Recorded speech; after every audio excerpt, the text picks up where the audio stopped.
উজনিৰ বন্যত্ৰৰ কাষত আল্লাহৰ দূত হুছেইন মনছুৰী। বৃহৎ সাহায্য লৈ অসমলৈ আহি আছে হুছেইন মনছুৰী। বন্যত্ৰৰ কাষত ভাইজান সলমান খানো বন্যত্ৰলৈ আগবঢ়ালে পানী, ঔষধ, খাদ্য সামগ্ৰী।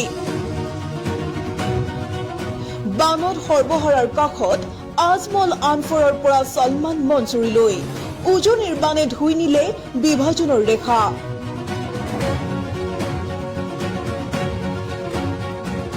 এবাৰ উজনিৰ বন্যত্ৰৰ কাষত থিয় হৈছে আল্লাহৰ দূত হুছেইন মনছুৰী।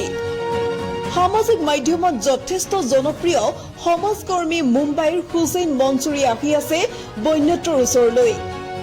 প্ৰতিদিনেই দৰিদ্ৰ মানুহক সহায় কৰি জনপ্ৰিয় হৈ পৰা হুছেইন মনছুৰীয়ে উজনিৰ বানাক্ৰান্তৰ বাবে লৈ আহিছে বৃহৎ সাহায্য।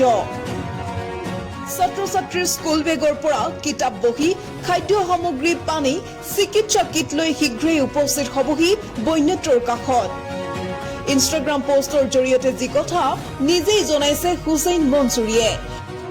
কেৱল এয়াই নহয়, বলিউডৰ ভাইজান সলমান খানো আগবাঢ়ি আহিছে বানাক্ৰান্তসকলৰ বাবে। কেৱল পৰ্দাৰ নায়ক হৈয়ে ৰোৱা নাই সলমান খান, বাস্তৱ জীৱনতো বিং হিউমেন সলমান। অভিনেতাগৰাকীৰ দাতব্য সংস্থা বিং হিউমেনে সলমান খান ফেন ক্লাব অসমৰ সৈতে লগ হৈ বানপীড়িতলৈ আগবঢ়াইছে পানী, খাদ্য সামগ্ৰী, ঔষধকে ধৰি অন্য প্ৰয়োজনীয় সামগ্ৰী। গুৱাহাটীৰ পৰা বানত আক্ৰান্ত জিলাসমূহলৈ প্ৰেৰণ কৰা হৈছে এই সাহায্য। উজনিবাসীৰ সহায়ৰ বাবে এনেদৰে এজনৰ পিছত আন এজনে আগবঢ়াইছে সহায়ৰ হাত।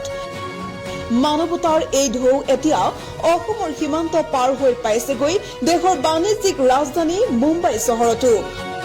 অভিনেতা সলমান খানৰ পৰা সমাজকৰ্মী হুছেইন মনছুৰীলৈ, মৌলানা বদৰুদ্দিন আজমলৰ পৰা আনফৰলৈ সকলোৱে এই বিভীষিকাৰ সময়ত সহায়ৰ হাত আগবঢ়াই প্ৰমাণ কৰিছে যে পৃথিৱীত এতিয়াও মানৱতা জীয়াই আছে।